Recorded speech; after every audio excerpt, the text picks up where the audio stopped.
সোমবার শুরু হয়েছে রাজ্য বিধানসভার বাদল অধিবেশন।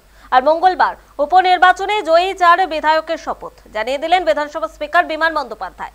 মানিকতলায় শক্তি পাণ্ডে, বাগদায় মধুপর্ণা ঠাকুর, রানাঘাট দক্ষিণে মুকুটমণি অধিকারী, রায়গঞ্জে কৃষ্ণ কল্যাণী, এই 4 জন জিতে এসেছেন উপনির্বাচনে। তাদের শপথ করানোর জন্য প্রাথমিকভাবে রাজভবনের কাছে অনুমতি চায় বিধানসভার সচিবালয়, কিন্তু যথারীতি সায়ন্তিকা বন্দ্যোপাধ্যায় এবং রায়াত হোসেন সরকারের শপথ ঘিরে পুরনো ঘটনা টেনে টালবাহানা শুরু করে রাজভবন।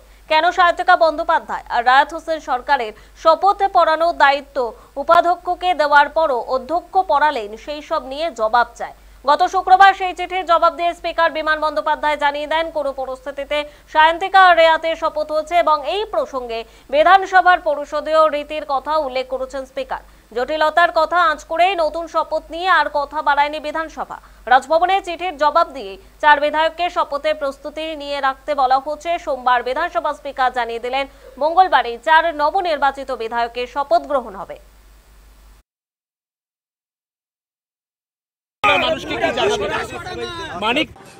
আগামীকাল আমাদের যে মাননীয় যে 4 জন সদস্য যারা জিতে এসেছে তাদের শপথ গ্রহণ হবে 1টার সময়।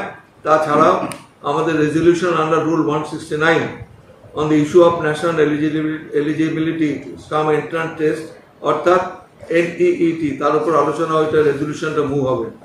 আর বুধবার দিন এটার উপর ডিসকাশন হবে 2 ঘন্টা।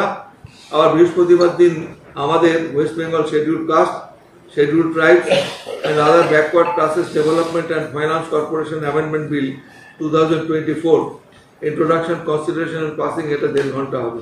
আর শুক্রবার দিন আরেকটা রেজলিউশন মুভ করা হবে যে 3টে নতুন আইন হয়েছে ক্রিমিনাল জাস্টিস ডেলিভারি সিস্টেম, তার উপর প্রথম দিন 1.5 ঘন্টা হবে, দ্বিতীয় দিন 29 তারিখও এটা নিয়ে আলোচনা হবে 1.5 ঘন্টা।